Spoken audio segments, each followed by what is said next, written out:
ആഞ്ചലോട്ടിക്ക് 2030 വരെ കോൺട്രാക്റ്റ് ഉണ്ടെങ്കിലും ഈ വിമർശനങ്ങൾ കൂടി വരുമ്പോൾ ഇടയ്ക്ക് വെച്ച് ആളെ പറഞ്ഞു വിടുകയും ബ്രസീൽ പഴയതിലേക്ക് മടങ്ങി പോവുകയും ചെയ്യും എന്ന് തോന്നുന്നുണ്ടോ? അതേപോലെ ഒരു ക്ലാഷ് ഓഫ് ഐഡിയാസ് അവിടെ വന്നിട്ടുണ്ടോ എന്നുള്ളത്. കാരണം ആഞ്ചലോട്ടി യൂറോപ്യൻ ഇറ്റാലിയൻ ആണ്. ഒരു ക്ലബ് തലത്തിൽ വളരെ ഹൈലി സക്സസ്ഫുൾ ആയ രീതിയിൽ ക്ലബ്ബുകളെ പരിശീലിപ്പിച്ചിട്ടുണ്ട്. പക്ഷെ അതിനുശേഷം ഇന്റർനാഷണൽ തലത്തിലേക്ക് എസ്പെഷ്യലി ബ്രസീൽ പോലെയുള്ള ഒരു ലാറ്റിൻ അമേരിക്കൻ പവർ ഹൗസ് അല്ലേ, 5 തവണ വേൾഡ് കപ്പ് നേടിയിട്ടുള്ള, ഇതുവരെ ബ്രസീലിന് വേണ്ടിയിട്ട് ലാറ്റിൻ അമേരിക്കയിൽ നിന്ന് പുറത്തുനിന്നുള്ള വേറൊരു വന്നിട്ടില്ല എന്നുള്ളത്. അപ്പോൾ അങ്ങനെ ബ്രസീലിൻ്റെ നമുക്കൊരു മുഖമുദ്ര നമുക്കറിയാം. അവരുടെ ഒരു ആ താളം കളിയുടെ ആക്ച്വലി ആക്രമണ ഫുട്ബോളാണ്, അവരുടെ ഡ്രിബിളിങ്ങും എല്ലാം അടങ്ങിയിട്ടുള്ള ഒരു ആക്രമണ ഫുട്ബോളാണ്. ഒരിക്കലും നമ്മളൊരു പൊതുവെ ഒരു നെഗറ്റീവ് ഫുട്ബോൾ കളിക്കാറില്ല എന്നുള്ളതാണ്.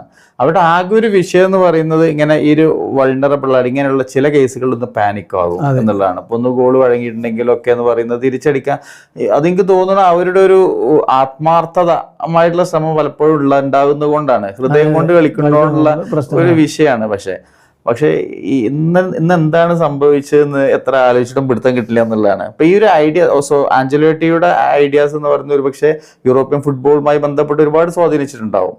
അപ്പം അത് പക്ഷേ ബ്രസീലിയൻ ഫുട്ബോൾ അല്ലെങ്കിൽ ലാറ്റിൻ അമേരിക്കൻ ഫുട്ബോളുമായി അതുപോലെ ഈ ഐഡിയ ക്ലാഷ് അതിൽ വന്നിട്ടുണ്ടോ എന്നുള്ളതും ചിലപ്പോൾ ഒരു പക്ഷേ ഒരു ഘടകമായിരുന്നിരിക്കാം, പറയാൻ പറ്റൂല. ആഞ്ചലോട്ടി 2030 വരെ തുടരുമെന്ന് പ്രതീക്ഷിക്കുന്നുണ്ടോ?